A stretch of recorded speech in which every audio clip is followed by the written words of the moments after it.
hearts race and the crowd goes wild. All across the planet, the dirt track warriors duke it out for what matters most. The trophy and the glory.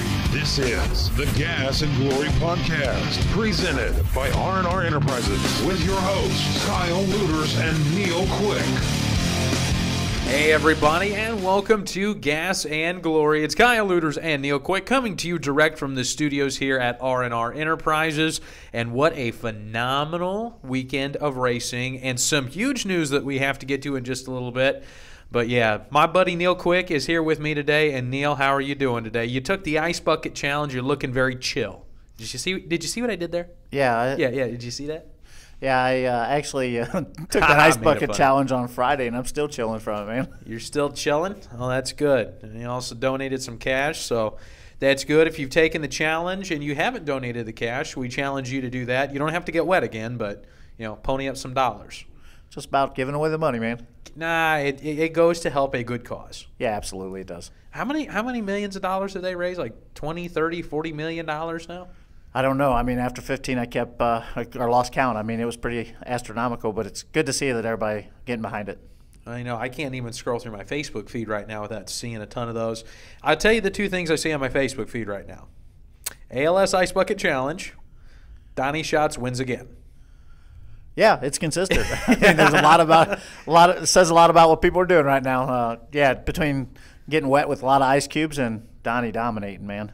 Donnie the Dominator. You know what? I have been working to try to find an appropriate nickname for Donnie Schatz. There isn't one. No. Well, my favorite all time was this is the one he told me is Tequila Shots. Tequila Shots? Tequila Shots. That was my all-time. But it doesn't really fit. But Donnie the Dominator, Donnie Knoxville, Schattsville, we've come up with about 3 good contenders here on this show. But the reason we're talking about this man is he is a proud member of Team R&R, and he also, listen to this. Neil, get your broom ready. Get your number 15 STP Sprint Car broom ready. Broom? Yeah, I did say broom. Okay, good. He sweeps the races at Knoxville Raceway this past weekend for his 16th and 17th win of the season. Yep. Yes, plural. And he also swept all 5 of the Canadian World of Outlaws races in 2014.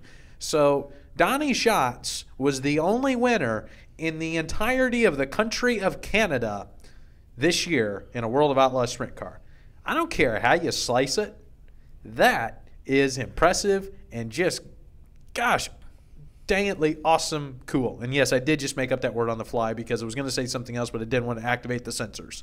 Well, we don't want to go into too much of you making up your own words, but yeah, I have to say something, man. Going up there in Canada and doing what he's done, but this is the time of the year. We always call this Schatz' time of the year, and he caught fire. And Shot season. There's another one. There we go. Keep them coming, man. All right, but go ahead. No, it's just one of those things that he's definitely figured out what's going on up there and with the tracks and kind of his type of racing, and especially with the momentum that he carries out of this time of month with the Nationals and some of the races, the big money races. I think the appropriate alliteration, the imagery we can use for Donnie Schatz' momentum right now, take a hill with about a 35-degree incline, put a Mack garbage truck fully loaded at the top, let it roll all the way down to the hill, and then let it bottom out. And that's just the level of momentum that Donnie Schatz has at this point in the season. There is no stopping him. If you try to stop him, he will just run you right on over. Yeah, it's definitely impressive, and looking forward to seeing what he can continue on this deal. I mean, we got some big races coming up out west out there as they head towards Skagit and Gold Cup coming up. So it'll be a deal out there. I think that the Casey Kane drivers really have done well out there, and usually some of the locals make it tough on them. But be impressive to see if Donnie can keep putting up wins in the column there. Keep putting up the W's anyways. And speaking of Casey Kane Racing drivers, Darren Pittman finished second to Donnie Schatz on the second and final night of the Oil City Cup at Knoxville Raceway up in Edmonton, Alberta, Canada. It just rolls off the tongue so easy. And Donnie Schatz increased his points lead to 177 over Darren Pittman. It's 232 markers back to Paul McMahon. Joey Saldana carry Madsen just north of 400 markers back at this point in the season. So Donnie Schatz turning up the wick and quickly running away with this points battle in the World of Outlaws STP Sprint Car Series. Rico Abreu has got to be one of the most exciting drivers in anything, anytime, anywhere. Did you see the video of him winning the Tyler Wolff Memorial at Chico? I don't think you can pass that one up, man. He wheel stood it. Wheel stand from turn 4 to the start-finish line. Flash bulbs going off and checkered flag after a very spirited battle. Slide jobs left and right. Well, if that's anything as a prelude to the Gold Cup coming up, it's going to be an exciting deal. It's Gold Cup of old. Yeah, it is. It definitely is. I mean, it's impressive to see him. Man, he just flat stood on it, too. I mean, he was wide open around the top and putting the slide jobs on and coming out of the corner on the last turn. He just smashed that thing. I tell you, he was on the bottom, he was on the top, he was everywhere. And like you mentioned, and when we talk about Gold Cup of old, the track very racy, bumpy. Yeah. If you would really like a nice comparison, a Jack Hodenshield track. Yeah, absolutely. It's bumpy, it's elbows up, you've got to wrestle the car around there. And, Rico was very much so channeling his inner wild child when we took a look at that. And then the next night at Ocean Speedway, he wins his second Johnny Key Classic. So weekend sweep for Abreu, so get the number 24 Abreu Vineyards broom out. Yep. So he was pretty good as well, He's too. going to be tough out there for those outlaw guys coming in town to deal with. Oh, I'm telling you, man. He is like an outlaw slayer in California. No, it's going to be fun to see and exciting to watch. Very, very much so. The Knoxville Raceway wrapped up their regular season this past weekend. Big congratulations to Jay Kinder in the 305s, Joe Beaver in the 360s, Justin Henderson won the owner's title in the 360s, and Ian Madsen in the 410s, your track champions at the Knoxville Raceway. And speaking of Team R&R, big shout out to another sweeper on the weekend. Mark Dobmeyer picked up the win at Knoxville on Saturday night and Huset's on Sunday night. Good weekend for Old Dynamite. Yeah, the 13 was living strong, man. It was from the start to go up there at Knoxville, putting on a show. And I think he had a little bit bad luck that happened to Brian Brown that kind of tossed that in his hands, but he ran very good up there. Brian Brown had the field covered Saturday night at Knoxville, and then Bronson Mason, last year's track champion, went end over end, side to side. And I talked to him after the races. He goes, I kind of feel like I was in one of those multi-axis trainers. I just flipped every which way, and I don't know which way was up, down, left, right, or north or south. What happened to him there? I didn't get to see. I seen the aftermath of it, but it sounded like, did he get into somebody or? We're not exactly sure. There's some stuff floating around, maybe possibly a part failed on the car. Sure. Not exactly sure what happened. I myself didn't catch it until the very end, and that's when I saw Brian Brown slide on in and clip the 75 of Glenn Saville, which was a lap car, and that took the front end out of Brownie's car. Yeah. And he had to go to the work area. Big tip of the cap to Chad and the crew on the Casey's General Stores FVP number 21 for getting Brownie back out there. And Brown, he was driving up through the field, but that opened the door for Mark Dobmeyer. Dusty Zomer was up near the front. Zoom, Dusty Zomer. Have to watch out for him. He's pretty tough up there as well, too. Super Zoom, Dusty Zomer. Well, we call him Zoom. Zoom just sounds a little corny. Have you ever heard a nickname that didn't sound a little corny? Do we need to go after your nickname? We're going to have to put that out to the fans. Dusty Zomer needs a new nickname, guys. Yeah, Dusty Zomer. Zoom doesn't work for me. For those of you out there listening, which, by the way, we are on Twitter. We're on Facebook. Check us out at Gas and Glory. It's the word gas, the word and the word glory, so it's real easy to remember, only 3 words. Absolutely. You can subscribe to us on iTunes. That's cool. Yeah. You know what? That's what I like to say. You can take us with you wherever you go. We getting a cable show anytime soon? We're working on that. I hear Mav TV likes motorsports. Really? We could be the Mike and Mike on Mav TV. That's scary. But no, serious, folks. We're on iTunes. We're also on YouTube. Well, we had to get up that early? Oh, absolutely. Oh, no. I already get up that early. I just didn't want to do a show at that time because, I'm still a little gnarly looking. I got a ball cap on and pumping some iron, and you're pumping a jelly donut. No, I've actually laid off the jelly donuts. Oh, no way? Yeah, absolutely. Doctor says got to go. We'll talk more about that here in just a little bit, but our interview this week, folks, is with someone that is very excited, very humble, and very grateful. Ian Madsen, wonderful guy, younger brother of Kerry Madsen, and your new 410 track champion at the Knoxville Raceway. Got the chance to speak with him a little bit earlier, so take a listen. You guys are going to love this. And at this time, we'd like to welcome in the driver of the Klein Electric, Logan Contracting, Greenland Homes, Royal Flooring, Aspen Air, Stone Shop, number 18, the 2014 Knoxville Raceway 410 track champion, Ian Madsen. And Ian, welcome to Gas and Glory, my friend, and that's got to sound good. Ian Madsen, Knoxville Raceway track champion. Thanks, Kyle. Thanks for having me on. It is an awesome feeling. It does sound very good to be crowned the Knoxville champion. This KPC racing team is fairly new, but you guys have gelled together very quickly. Knoxville Raceway Track Championship, winning a World of Outlaws show. What has been the key to success for this team together on car number 18? It's definitely just been, surrounding myself with great people. Brett Nearing and Matthew Barbara, they're obviously very successful away from the racetrack in their businesses, and I think they bring a lot of them practices to this race team, and I have a lot of experience myself, and they've kind of just given me everything I needed, and I haven't wanted for anything, and there's been some little struggles, but I think overall in 2 years for a brand new sprint car team, we've achieved a lot more than we probably should have, and it's just a credit to them guys. Oh, absolutely. You guys, anytime you roll into the track, I mean, it's a full-scale operation, and great owners that you guys have, very professional-looking team on car number 18, and it's always a treat to see you guys, that is for sure, and you're always very competitive off the trailer. But I want you to describe the emotions going into that final night at Knoxville.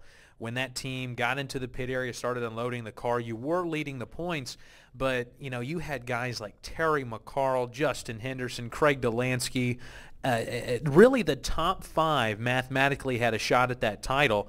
What were your emotions like that Saturday night when you were walking into the racetrack?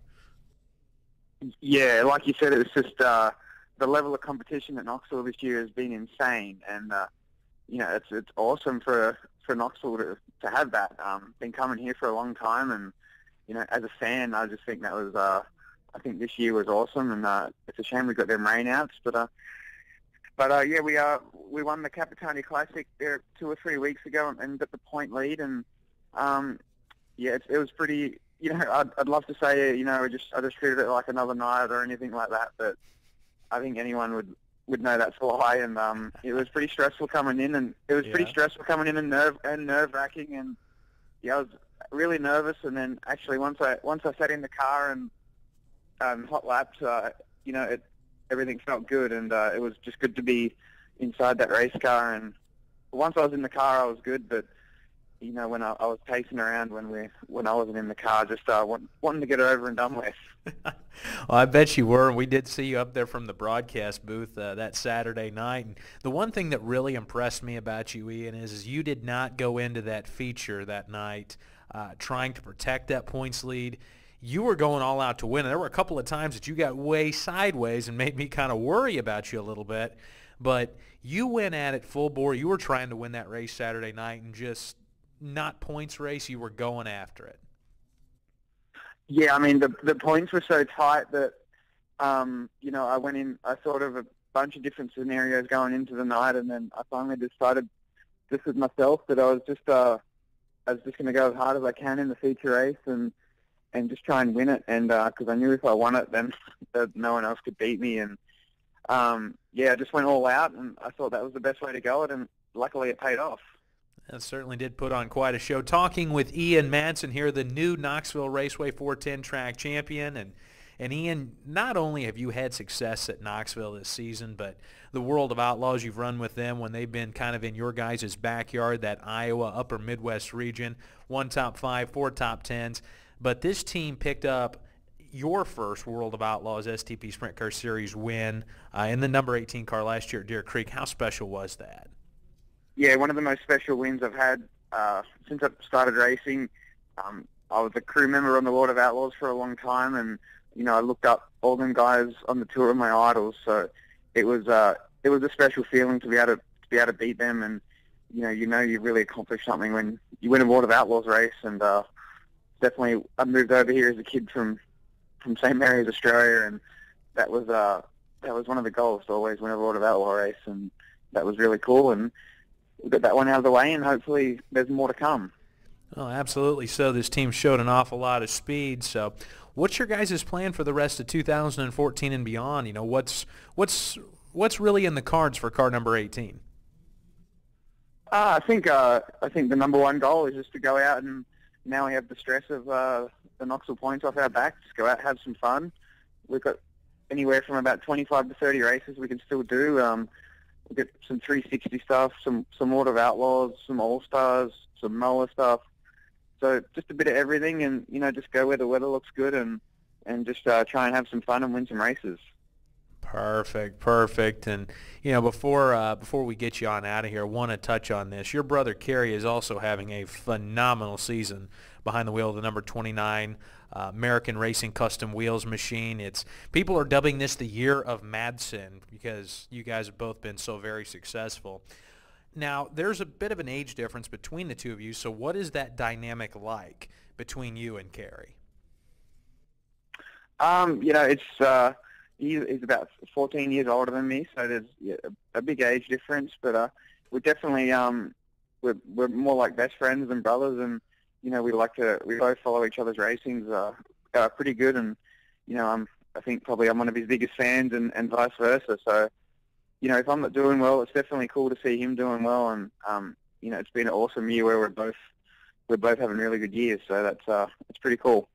Well, that is pretty awesome, bud, and good job on the track championship. Now, before you get out of here, we have to have a little bit of fun with you. So we're going to ask just some off the wall questions. We got about 5 of them. Are you ready? Yep, ready. All right. Favorite pizza topping? Probably pepperoni. Pepperoni, nice choice. Favorite guilty pleasure movie you could watch 100 times over? I don't really have any guilty ones, but like my favorite movies are like Lock, Stock, and Two Smoking Barrels, or Snatch, or something like that. Holy mackerel! Yeah, dang. Oh, we haven't heard those in a while. That's good. Nice answer on that one there, bud. If you could hop in the seat of any race car in the world, and go out and compete, which one would you do? Formula One car. Formula One car. We got a lot of drivers that say that one. Well, just the technical aspect of it, or just everything. It's just you follow along with it a little bit, and they're just such an awesome car, and it definitely would be the dream race car. Gotcha. Ketchup or mustard on your hamburger? Both. Both. Okay. I appreciate a man that can take both there. Very good. And if you could pick anywhere in the world of vacation, where would you go, my friend? New York City. I haven't been there yet, and I've always wanted to go there. Awesome. All right. Well, folks, you got the chance to get to know Kerry Madsen a little bit, driver of the number 18 Klein Electric, Logan Contracting, Greenland Homes, Royal Flooring, Aspen Air, Stone Shop Machine, races up at Knoxville, won the Knoxville Raceway 410 Track Championship. Congratulations once again, Ian, and thank you very much for being on Gas and Glory today. Thanks, Kyle. I hope everything goes well with the show. It's good to see. And welcome back into Gas and Glory. It's Kyle Luders and Neil Quick, and just got done chatting with Ian Madsen, the new Knoxville Raceway 410 Track Champion. And, Neil, we mentioned it a little bit in the interview, Ian and I did, about this being the year of Madsen, between with what Ian's done and with what Kerry's doing in the World of Outlaws STP Sprint Car Series circuit. You get the chance to talk to a lot of folks back in Australia. How excited and thrilled are they that 2 of their native sons are doing so well here across the pond? Well, it's pretty exciting to see what them guys have done. I know as strong as Ian's run in the Mao Series and up at Knoxville, and you can't say. Can you say Maua again? Maua? There you go. Okay, got it. It was just funny. Oh, thanks. No, it's been really cool to especially see Kerry get some of those big wins this year between the Kings Royal and doing what he's done. And, of course, the Ironman, that's a big one too. The Ironman's a very big one because you have to lift up that big 55-pound dumbbell, which this year I was a little disappointed in. Why? It wasn't a 55-pounder. What was it? It was a 35-pounder. I noticed that at Victory Lane. Tom Deary, I'm calling you out on that, by the way. But no. I talked to him a little bit, and apparently after 55 laps. Only you would notice that. I'm just sitting here thinking about that. I am an observer of details. Okay. I am an observer of details. I was filming a trophy, and I noticed that instead of having a 5 and a 5 cut out on the side of the weight, you know, do we have to go into details of how much part details of the you dumbbell? The bell part of the dumbbell? Yeah. You know, because I think the shaft in the middle has got to be the dumb part. Okay. So then the two ends where the weight has got to be the bell part, right? Right. You following this logic at all? No, because I'm still stuck on your attention to detail, because I sat up here and I watched some video earlier from 410 Knoxville highlights, and the detail of a 13 car going down the backstretch, putting a slider on Brownie, and hearing how Dusty Zomer's making that move happen. And really, it didn't add up to me. The details just weren't there. Camera was just off. Okay, sure it was. Camera was just We'll off. let it slide, Dan Dodd Jr. Yeah, I appreciate that anyways, my announcing escapades at Knoxville. I mean, I would say that, 95% of the time we're on our game. It's just the other 5% that they just happen to show the world. Well, I'm just going to actually make a quiz for you. I'm going to actually lay out the paint schemes on the left-hand side, okay. And we're going to put the driver's name over there as a multiple choice deal for you. Oh, really? Don't do it multiple choice. Why? I want to give you a fair chance. You're giving me too many options. Well, I mean, you are detail-oriented, so let's just make sure you match them up here. Anyway, back to what we were talking about here. See, this is how we get sidetracked on this show, folks. Sorry. Anyways, but no, I just happened to notice it, and the reason I think they went lighter was because it's so tough to race at Peevely for 55 laps that every time they try to get the guy to lift the weight, the trophy in Victory Lane, I think he struggled a little bit because he was so tired. Are you calling those World Outlaw drivers weak? I am not calling them weak whatsoever. You Guys, couldn't even You couldn't even pick that thing up, not having driven 55 laps at Peevely. Absolutely, I could. Baloney. How many people out there think that Neil Quick could lift a 55-pound dumbbell up over his head with one arm? I think we should put a survey out there. I think it should happen. No, I think we should do it here in studio. It's the same thing of saying you're going to actually be a street stock legend one day. I will bring it in. Okay, it's on. Is the challenge accepted? It's on. Okay, before the end of the year, we're going to do that. How's that snowmobile thing going? It's going pretty well. Going up to Canada in a couple weeks. Yeah, I've heard that for 3 weeks straight. I've only been going. Shush. Anyways, but no, great year for the Madsen brothers. Ian's a pleasure to have here on the show, and we appreciate him joining Gas and Glory. Just a friendly reminder once again that we are on Facebook now. Please check us out. Neil, the page exploded once we finally got on there. It's been on our list of things to do. It was just buried a little bit. Also on Twitter. And we're hoping to make the Facebook and the Twitter for this show a go-to place for news, results, cool videos. We actually got the chance to put out a really cool one about Peevely, which I think everybody in the office enjoyed. I was pretty stoked when I saw that. You did a good job with that. And that was great to put together with some of our Team R&R drivers. Special thanks to Shane Stewart, Joey Saldana, and Paul McMahon. If you haven't seen it yet and you want to get pumped for some sprint car racing, go check it out. It's on the homepage. It's called Battle at the Bull Ring. You're going to love it. Guarantee it. Well, it's got some great footage, too, down there from I-55, and what a great place to go race. Absolutely. And, one of the things that Shane said to me that was really interesting, he goes, think about how many racetracks we go to. It's got a concrete barrier and fence on the inside as well as the outside. Yeah? He goes, that's what makes this like racing in a tunnel. Yeah, it is. It's like a high-baked gymnasium tunnel, man. With fighter jets. Yeah, then the guys fly around there, man. They do track records at 10.189 set by Stevie Smith back in 2002. And, honestly, Neil, they were getting close. Yeah, they were on it. And this is with the new weight rule, so the cars are heavier now. Yeah. Obviously, horsepower is I wouldn't say a ton higher 12 years later, but certainly the engines are more advanced. Well, it's the thing that they've got a lot more horsepower, but getting it to the ground. And I think one of the things that definitely helped at Peevely this year was, of course, the Friday night rain for Saturday. I mean, that made them guys fly around that place. There was the Friday night rain. There was the Friday night fence falling down.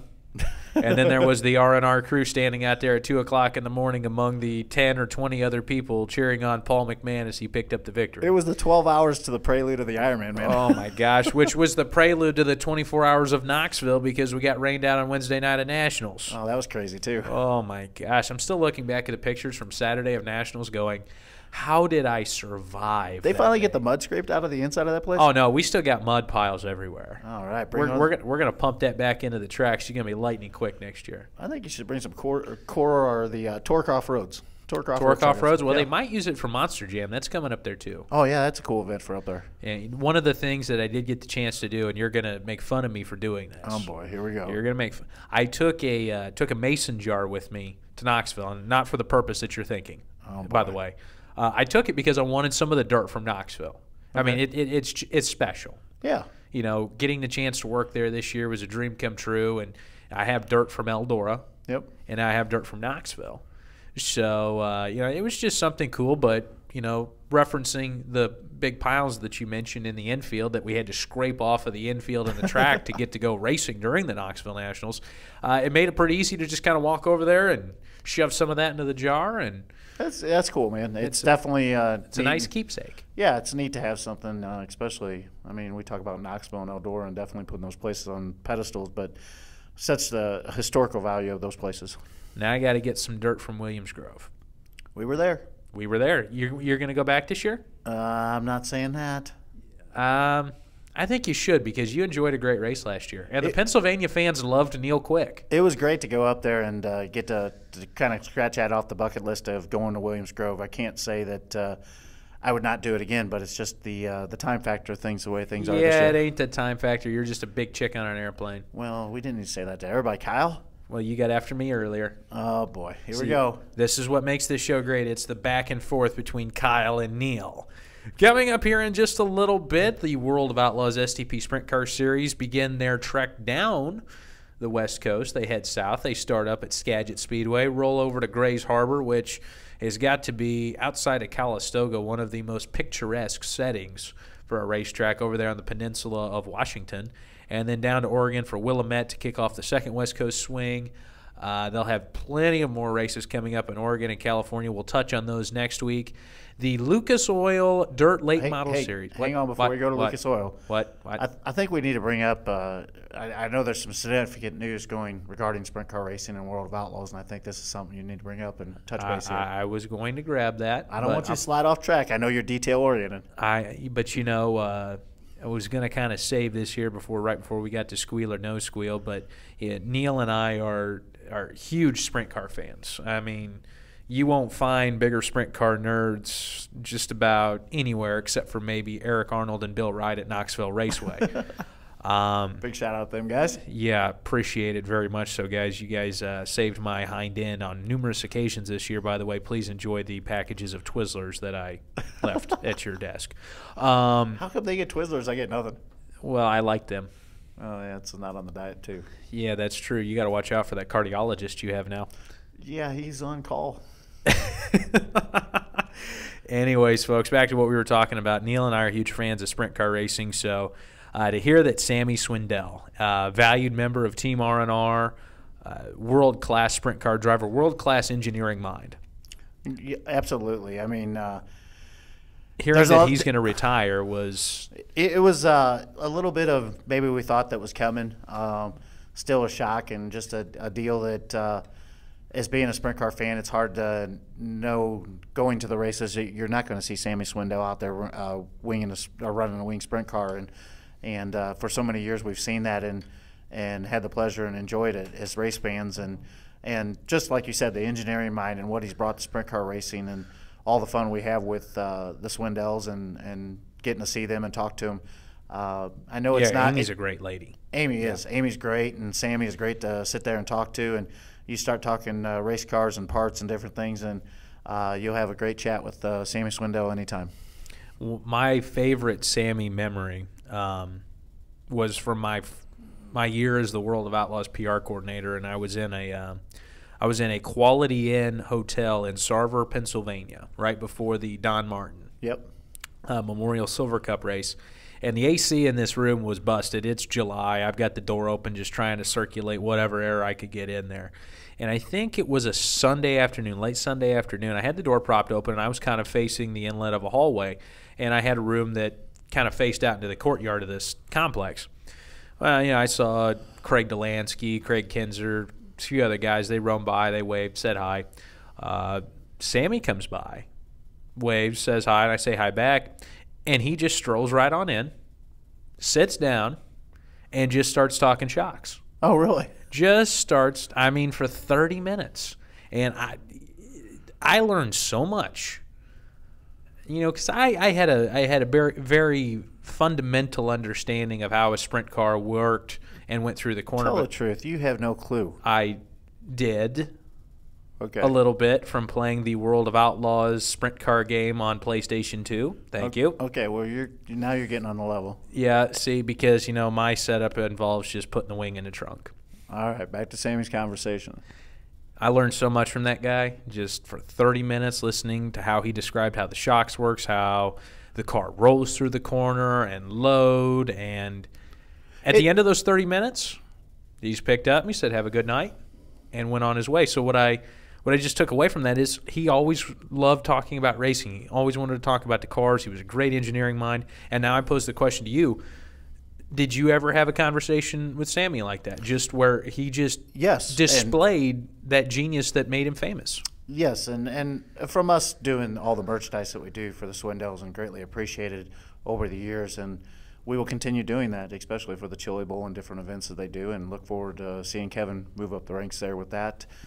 We've had the pleasure to be real close and do a lot of cool things for him, and Amy's been great to deal with, and she's out there, and we talk usually on an every other day basis, and we've had some of those conversations. I think one that goes back to me is me and Ryan kind of travel in pairs at the races and talk and take care of everybody, and kind of like a dynamic duo getting in trouble. But so who's Batman and who's Robin? Well, we'll discuss that in a future show. I don't want to see either one of you in a pair of Robin tights. That's for sure. Halloween's coming up, buddy. Oh. No, we've had and being past racers and running mini sprints and go-karts and different things, we have a little bit of a knowledge of what goes on with a race car, and talking to Sammy. And I think the main conversation from a couple years ago at Peely, it was a day that it was raining down there. I think it was imagine that. Yeah, Peely rain. No, it was one of those deals that we sat there and we talked to him for a long time. And again, similar to your conversation where we talked about shocks. But I think the main thing that was coming up is this is right when they switched over to the Goodyear, and everybody was struggling to get the tires to work. They had kind of an unbalanced feeling, and went on and talked for a long time about that, and getting the car and the chassis to work. And I think he had a lot of things going on at that time between being with the new chassis, the tire, the new our Goodyear Eagle tire they were running. So it was a lot of things, and took a lot out of the conversation, and being able to talk to him. And by the time you get done and you've had that conversation, you walk away and you go, man, the knowledge and what this man has saw and talked about, and to take the time and talk to him and have a conversation like that, it's one of those things you'll always remember. I definitely will so. And from everyone here at R&R Enterprises to Sammy and Amy Swindell, we greatly appreciate the friendship, the business. It's certainly not the end of the road. Sammy is still going to run the Chili Bowl. We're looking forward to that. And absolutely. Now, it's even more of a deal. Oh, can you imagine that? One time only. Sunday, Sammy Swindell. I think that actually adds a lot to Sammy to see that he's going to continue to run that. So it's really a neat deal, and we're already looking forward to it and excited. And like I said last week, we've already started to kind of get some new things going for it. Can you imagine how scary the Swindells are going to be now that he's retired and he can just devote all his energy to that? No telling what he brings out. Oh my God, that is a no rules race. It is. This is scary. It gives him more time to do some of that stuff. I'm thinking the entries for the Chili Bowl go down because people are going to sit there and go, well, we could barely beat him when he was out on the road full time. Now he's just sitting around the shop. I'm anxious to see, not only with free time that he has and maybe dedicating to doing some new stuff for the Chili Bowl, I'm anxious to see what comes about, and especially I think in the press release it talked a little bit about him devoting some time to Kevin and helping Kevin get up there. And it's been fortunate to see Kevin having some nationwide races to round out this year. So hopefully that helps him push him up and get a full-time ride for that next year. Very much so. Very much so. But, yeah, we wanted to touch base on that. It was a great deal, and, we appreciate it very much. No, very, very cool deal, and really excited about it, and excited about the future for Kevin Swindell and still continuing our relationships with the Swindells. So. Very much so. There's Neil Quick, folks. And I actually got something else I want to add to, and switching off the Swindell deal. I know we've been talking about a little bit of the World Outlaws going out west and running that Skagit and the Silver Dollar and stuff like that, and some of the racing series that we're about to get into. But got a very important race coming up this weekend, and we're all big fans and have been a big fan of Donnie Ray Crawford and what he in the short time was able to offer to us as a racer and an all-around good person. And his memorial race this weekend is at Port City Raceway in Oklahoma, and it's a very big deal, Thursday, Friday, Saturday, and very excited about that. We did some really cool event T-shirts for him down there, and it's one of those type of events to get down there, get you a shirt bought before they're gone. And big shout out to Justin Neer and Jody Crawford and all the folks that get involved with that, like Telstar and the folks that really put that deal on and make it happen. So be sure, some of the best mini sprint racing out there in the country, and great race and great way to honor Donnie Ray Crawford. A great racer, an even better friend. We certainly do miss him, but it is a race that honors his memory extremely well.